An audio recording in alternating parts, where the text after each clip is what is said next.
Hi hello welcome to Raksha ఏవి and show. It's our show. నేను మీ PVKY Chandrika, advocate and family councillor.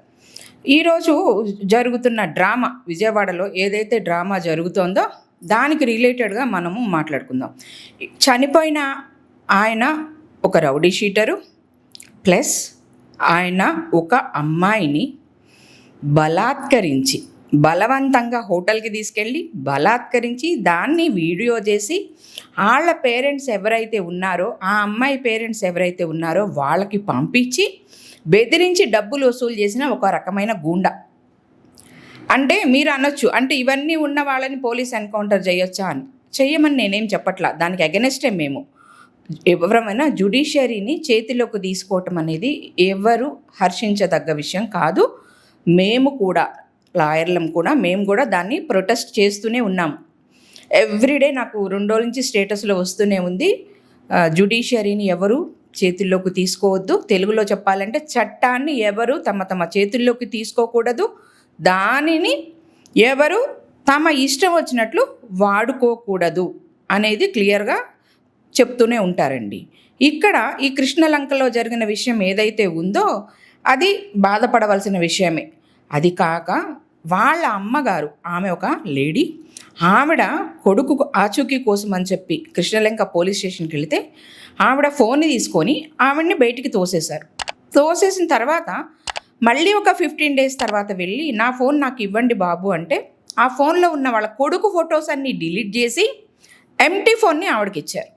ఇచ్చిన తర్వాత ఆవిడ ఇంటికి వచ్చి చూసుకొని మళ్ళీ వాళ్ళని అడిగింది, నా కొడుకు ఎక్కడున్నాడో చెప్పండి, నా కెమెరాలో అదే నా ఫోన్లో ఉన్న వీడియోస్ కానీ నా కొడుకుకి సంబంధించిన ఫొటోస్ మీరు ఎందుకు ఇది చేశారు అంటే నీ కొడుకు ఎవరైతే ఉన్నారో నీ కొడుకు ఇంకా నీకు కనిపించడు అని చెప్పి ఒక రకంగా ఆమెని మానసికంగా క్షోభకి గురి చేసి పంపించిన తర్వాత ఆమెకి ఎందుకో డౌట్ వచ్చి, అంటే వాళ్ళ మాట్లాడిన తీరు కరెక్ట్గా లేక ఆమెకు అనుమానం వచ్చి ఆమె గవర్నమెంట్ హాస్పిటల్ మార్చురీలో కూడా వెళ్ళి అందరినీ చూసుకొని వచ్చారంట.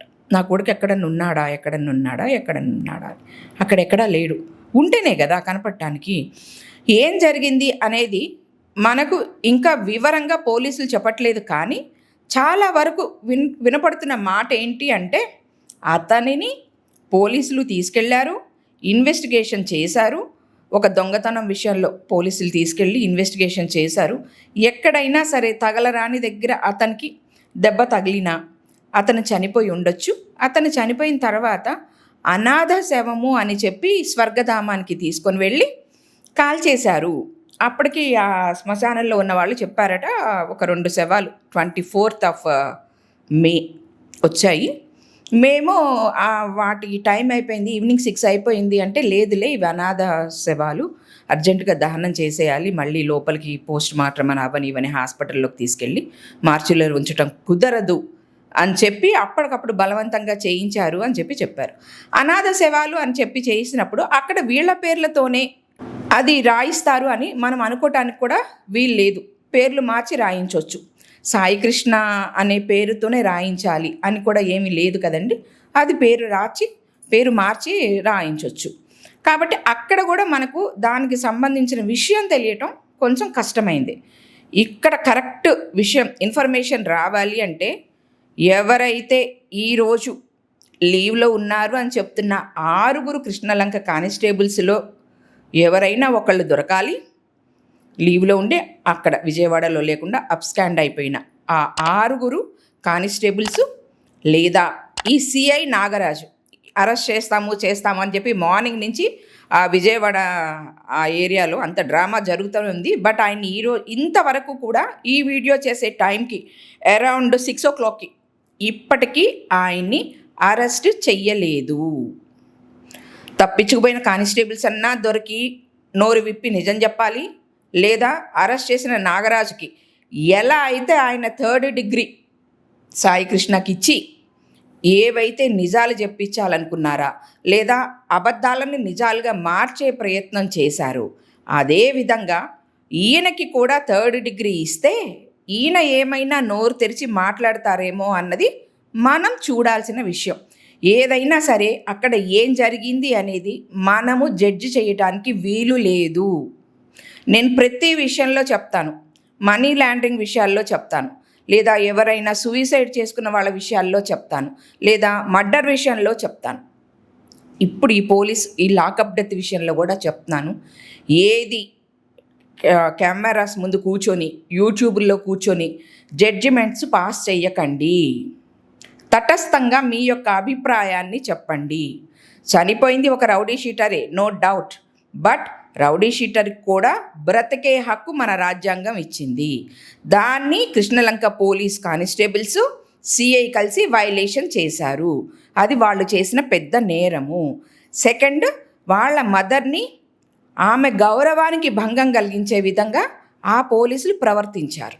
ఇది రెండో వైలేషన్ అన్నమాట. మన ఇంకా అందరూ ఎంటర్ అయ్యారులేండి. మొన్నటిదాకా జగన్ గారు, అంబటి రాంబాబు వీళ్ళందరూ మాట్లాడుతూ వచ్చారు. నిన్న సీఎం చంద్రబాబు నాయుడు ఆ సాయికృష్ణ వాళ్ళ మదర్ని, వాళ్ళ బ్రదర్ వాళ్ళు ఎవరో సంథింగ్ వాళ్ళని పిలిపించుకొని కూర్చోబెట్టి మాట్లాడి నీకు సత్వరం న్యాయం చేస్తామని నిన్న హామీ ఇచ్చారు. బిఫోర్ దట్ డే ఆయన్ని, ఎవరైతే సిఐ నాగరాజు ఉన్నారో ఆయన్ని వీఆర్కి పంపించిన దగ్గర నుంచి అతన్ని సస్పెండ్ చేశారు. అంతకుముందు వీఆర్లో ఉంచారు.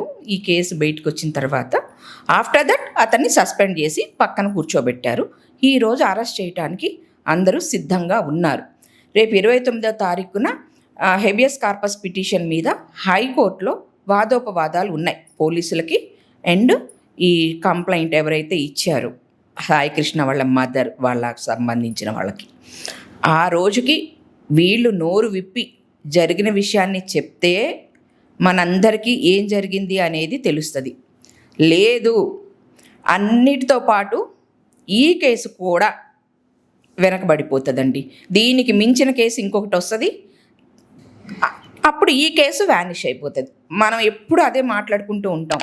ఒక కేసు రాగానే ఒక కేసు వెళ్ళిపోతుంది, ఒక కేసు రాగానే ఒక కేసు వెళ్ళిపోతుంది. ఈరోజు మనకు మంగ్లీ కేసు పొజిషన్ తెలీదు, అశ్వరెడ్డి కేసు పొజిషన్ తెలీదు, నెక్స్ట్ వచ్చేటప్పటికి నందు వరల్డ్ వాళ్ళ కేసు పొజిషన్ తెలీదు, ఆ చిన్నారి పాప కాకినాడ జాను ఆ పాప పొజిషన్ తెలీదు. దీని తర్వాత ఇంకొక కేసు వస్తే ఇదేమవుతుందో కూడా తెలీదు. ఈ సిస్టమ్ మారితే కానీ ఎక్కడైనా న్యాయం అనేది ఎంతో కొంత జరుగుతుంది, లేదు అంటే లేదు. ఇది ఈరోజు నేను మీకు చెప్పాలనుకుంటున్న విషయం అండి. మనకు న్యాయం అనేది అయితే జరగడం చాలా కష్టం అండి. ఇట్లా ఒక కేసును కాదని ఇంకొక కేసు, దాన్ని కాదని ఇంకొక కేసు, ఇట్లా వెళ్తూనే ఉంటే కేసులన్నీ వెనకబడుతూనే ఉంటాయి. ఎక్కడ వేసిన గొంగలు అక్కడే అన్నట్లు ఎక్కడున్న కేసులు అక్కడే ఉంటాయి. ఈ యూట్యూబర్స్కి కానీ ఏమవుతుందంటే రోజుకొక కంటెంట్ దొరుకుతూ ఉంటుంది. ఓకే, ఇప్పుడు నేను మా ఛానల్కి రిలేటెడ్గా ఒక విషయం చెప్పాలనుకుంటున్నానండి. చాలామంది నాకు ఇన్స్టాలో కానీ లేకపోతే జనరల్గా కానీ మా మెయిల్ ఐడికి కానీ పంపిస్తూ ఉన్నారు, నోటిఫికేషన్స్ సరిగా రావట్లేదు అని చెప్పి చెప్తున్నారండి. మీరందరూ దయచేసి ఎవరైతే నా సబ్స్క్రైబర్స్ ఉన్నారో మీరు ఒకసారి నోటిఫికేషన్ బెల్ని ఆన్ ఆఫ్ చేసి ఆల్ అనేది క్లిక్ చేస్తే మళ్ళీ నోటిఫికేషన్ అనేది మీకు వస్తుందండి. నేను రెగ్యులర్గా వీడియోలు చేస్తూనే ఉన్నాను. నోటిఫికేషన్స్ ఎందుకు రావట్లేదు అనేది ఒక్కసారి మా సైడ్ నుంచి మేము చెక్ చేసామండి. ఇటువైపు ఏం తప్పు లేదు అనేది మీరు కూడా ఒక్కసారి దయచేసి చెక్ చేసుకోండి. ఎవరైతే ఛానల్ని సబ్స్క్రైబ్ చేయట్లేదో, ఎందుకంటే మా వ్యూస్లో సబ్స్క్రైబ్ చేయని వాళ్ళు ఎక్కువ మంది చూస్తున్నారండి. కొంచెం సబ్స్క్రైబ్ చేసుకొని చూస్తే నాకు కూడా హ్యాపీగా అనిపిస్తుంది. ఎందుకంటే నా దగ్గర నుంచి వచ్చే కంటెంట్ వాల్యుబుల్ కంటెంట్ అనేది ఆల్రెడీ మీ అందరూ నాకు చెప్పారు కాబట్టి, మీ వ్యూస్ ద్వారా చెప్పారు కాబట్టి అది కూడా సబ్స్క్రైబ్ చేసి చెప్తే నాకు కొంచెం హ్యాపీగా అవుతుంది.